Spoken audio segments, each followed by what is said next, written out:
701.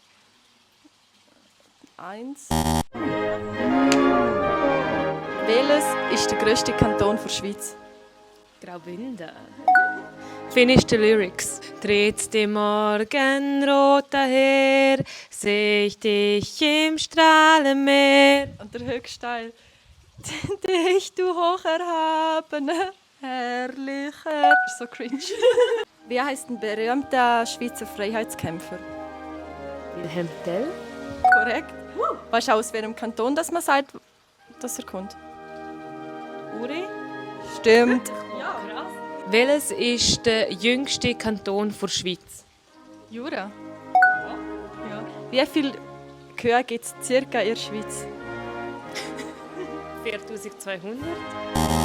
Ein Witz mehr? Es sind, glaube ich, 680.600 Stück. Wie alt wird die Schweiz heute?